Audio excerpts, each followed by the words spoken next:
Hello friends, ഇന്ന് നമ്മൾ നോക്കുന്നത് അതായത് പെഡസ്റ്റൽ ഉൾപ്പെടെ വരുന്ന വാഷ് ബേസിൻ. നിങ്ങൾക്ക് കാണുമ്പോൾ തന്നെ മനസ്സിലാക്കാൻ സാധിക്കും. വാഷ് ബേസിൻ്റെ കൂടെ തന്നെ പെഡസ്റ്റൽ കൂടി വരുന്നുണ്ട്. അതായത് നമ്മൾ കൊടുക്കുന്ന കണക്ഷൻ പൈപ്പ്, അതുപോലെ തന്നെ അതിൻ്റെ വേസ്റ്റ് പൈപ്പ് കാര്യങ്ങളൊന്നും കാണാത്ത രീതിയിൽ ഫുൾ പെഡസ്റ്റലും അതുപോലെ തന്നെ പെഡസ്റ്റൽ വിത്ത് വാഷ് ബേസിനോട് വരുന്ന വാഷ് ബേസിനാണ് നമ്മളൊന്ന് കൊടുക്കാൻ പോകുന്നത്. ഇത് നമ്മൾ കൊടുത്തിരിക്കുന്ന ഓപ്ഷൻസാണ്. അതായത് താഴെ നിന്നും കേട്ടോ, നിങ്ങൾക്ക് താഴെ കാണാൻ പറ്റും. ഫ്ലോർ ലെവലിൽ നിന്നും ഏകദേശം നമുക്ക് മുകളിലേക്ക് നോക്കുക. അതായത് ഫിനിഷിംഗ് ലെവൽ, വാഷ് ബേസിൻ്റെ ഫിനിഷിംഗ് ലെവൽ 34 ഇഞ്ചാണ് വരുന്നത്. അതിൽ നിന്ന് താഴേക്ക് ആദ്യം നിങ്ങൾക്ക് കാണാൻ സാധിക്കും ആ ഹാഫ് പെഡസ്റ്റലിൻ്റെ അടിവശം വരുന്ന രീതിയിൽ ഏകദേശം വെച്ച് മാർക്ക് ചെയ്യുക.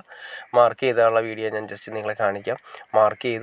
അതായത് 34 ഇഞ്ചാണ് വാഷ് ബേസിൻ്റെ ടോപ്പ് വെച്ചിരിക്കുന്നത്.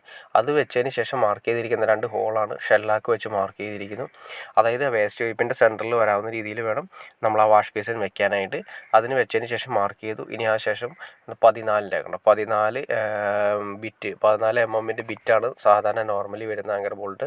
അതിന് ശേഷം ഫിഷർ ചെയ്തതിന് ശേഷം ഈ ബോൾട്ട് അതിൻ്റെ അകത്തേക്ക് കയറ്റി ടൈറ്റ് ചെയ്യും. അത് 14 mm ആണ് കോമൺലി വരുന്നത്. ഇനി ചെറുത് മാത്രമാണ് വ്യത്യാസം വരുന്നത്. 14 mm തന്നെയാണ് മിക്കതും വരുന്നത് തന്നെ. ഇനി അതിന് ശേഷം നമ്മൾ ഡ്രില്ല് ചെയ്തതിന് ശേഷം ഈ ബോൾട്ട് നമ്മൾ അതിലേക്ക് ഉറപ്പിച്ചു. ബോൾട്ട് അതിലേക്ക് ഉറപ്പിച്ചതിന് ശേഷം നമ്മൾ ഇതിൻ്റെ അകത്തേക്ക് വാഷ് ബേസിൻ വയ്ക്കുക. വാഷ് ബേസിൻ മുകളിൽ വെച്ചതിന് ശേഷം അതിൻ്റെ നിങ്ങൾക്ക് കാണാൻ സാധിക്കേണ്ട വാഷ് ബേസിൻ്റെ 2 ഹോളുകളുണ്ട്. ആ ഹോളുകൾ വരുന്ന രീതിയിലാണ് നമ്മൾ മാർക്ക് ചെയ്ത. ആദ്യമേ തന്നെ നെട്ടും അതുപോലെ തന്നെ അതിൻ്റെ പ്ലാസ്റ്റിക്കിൻ്റെ മെറ്റീരിയൽസും ഉണ്ട്. ഈ പ്ലാസ്റ്റിക്കിൻ്റെ മെറ്റീരിയൽ മടക്കരുത്, അതിൻ്റെ ഒരു വാഷാണ്. ആ പ്ലാസ്റ്റിക്കിൻ്റെ മെറ്റീരിയൽ നമ്മൾ ഇട്ടില്ലെങ്കിൽ എന്ന് വെച്ചിട്ടുണ്ടെങ്കിൽ നമ്മൾ ടൈറ്റ് ചെയ്യുന്ന സമയത്ത് ആ നെറ്റ് ബോൾട്ട് ടൈറ്റ് ചെയ്യുന്ന സമയത്ത് അത് വാഷ് ഇട്ടിട്ട് വേണം ടൈറ്റ് ചെയ്യാനായിട്ട്. അല്ലെങ്കിൽ എന്ത് സംഭവം എന്ന് വെച്ചിട്ടുണ്ടെങ്കിൽ നേരത്തെ നമ്മൾ പറഞ്ഞ പോലെ വാഷ് ബേസിൽ വന്ന് ഓവർ ടൈറ്റ് ചെയ്ത് വാഷ് ബേസിൻ പൊട്ടിപ്പോകാനുള്ള ചാൻസസ് കൂടുതലാണ്. അപ്പോൾ അതുകൊണ്ട് നമ്മൾ ആ പ്ലാസ്റ്റിക്കിൻ്റെ അത് ഉള്ളിലേക്ക് കയറി പോയതിന് ശേഷം അതിൻ്റെ മുകളിലാണ് വാഷ് ഇടുന്നത്. വാഷ് ഇട്ടതിന് ശേഷം ടൈറ്റ് ചെയ്യുന്നത്. അല്ലെങ്കിൽ വാഷ് ബേസിൻ നിങ്ങൾ ശ്രദ്ധിച്ച് ചെയ്യണം. അല്ലെങ്കിൽ എന്ന് വെച്ചിട്ടുണ്ടെങ്കിൽ അത് പൊട്ടിപ്പോകാനുള്ള ചാൻസസ് കൂടുതലാണ്. വളരെ നൈസായിരിക്കും ആ സ്ക്രൂവിൻ്റെ ഏരിയ വരുന്ന സെക്ഷൻ എന്ന് പറയുന്നത്. ഇതുപോലെ തന്നെ 2 എണ്ണം വരുന്നുണ്ട്. ഇത് രണ്ടും അതുപോലെ തന്നെ കൊടുത്തതിന് ശേഷം ഉള്ള വീഡിയോ ആണ് ഞാൻ ജസ്റ്റ് കാണിച്ചു തരുന്നത്.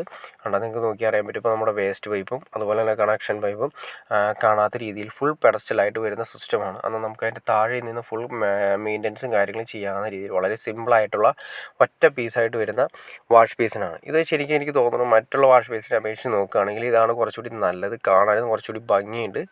എന്തെങ്കിലും കംപ്ലയിൻസോ കാര്യങ്ങളുണ്ടെങ്കിൽ തന്നെ വളരെ സിമ്പിളായിട്ട് നമുക്ക് കൈകാര്യം ചെയ്യാൻ സാധിക്കും.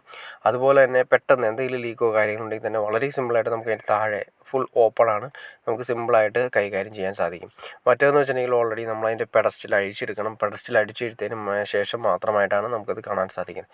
പിന്നെ ഒരു അത്യാവശ്യം ലീക്ക് ഉണ്ടെങ്കിൽ തന്നെ വേറെ ഇപ്പോൾ പുതിയ മോഡൽ വരുന്ന പെഡസ്റ്റലാണെങ്കിൽ തന്നെ ചെറിയ ലീക്ക് ഉണ്ടെങ്കിൽ തന്നെ ആ പെഡസ്റ്റലിൻ്റെ ഉള്ളിലാണ് വെള്ളം കെട്ടിക്കിടക്കുക. അപ്പോൾ ഭയങ്കര സ്മെല്ലായിരിക്കും. ഇതിപ്പോൾ എന്തെങ്കിലും ലീക്ക് ഉണ്ടെങ്കിൽ അപ്പോൾ തന്നെ അറിയാൻ സാധിക്കും, നേരെ താഴേക്കായിരിക്കും വെള്ളം വീഴുന്നത്. ഇതിപ്പോൾ ഒരു പുതിയ മോഡലല്ല, എന്നാലും നല്ലൊരു രീതിയിൽ തന്നെ കാണാൻ സാധിക്കും. നല്ല ഡിസൈനിങ് എല്ലാം പക്കയാണ്. അപ്പോൾ ഓക്കെ ഫ്രണ്ട്സ്, നിങ്ങൾക്ക് ഇതിൻ്റെ അളവ് കാര്യങ്ങൾ എന്ന് വെച്ചിട്ടുണ്ടെങ്കിൽ 34 ഇഞ്ച് ഫിനിഷിംഗ് ലെവലിൽ നിന്ന് വാഷ് ബേസിൻ്റെ ടോപ്പ് വരുന്നത് 34 ഇഞ്ചാണ് വരുന്നത്. അത് വെച്ചിട്ട് വേണം കാൽക്കുലേറ്റ് ചെയ്യാനായിട്ട്. ഓക്കെ ഫ്രണ്ട്സ്, നിങ്ങൾക്ക് ഈ വീഡിയോ ഉപകാരപ്പെട്ടെങ്കിൽ തീർച്ചയായിട്ടും ലൈക്ക് ചെയ്യാൻ മടിക്കരുത്. അതുപോലെ ഷെയർ ചെയ്യാനും മടിക്കരുത്. സബ്സ്ക്രൈബ് ചെയ്യാനും മടിക്കരുത്. ഓക്കെ ഫ്രണ്ട്സ്, അടുത്ത വീഡിയോയിൽ കാണുന്നവരെ ഓക്കെ.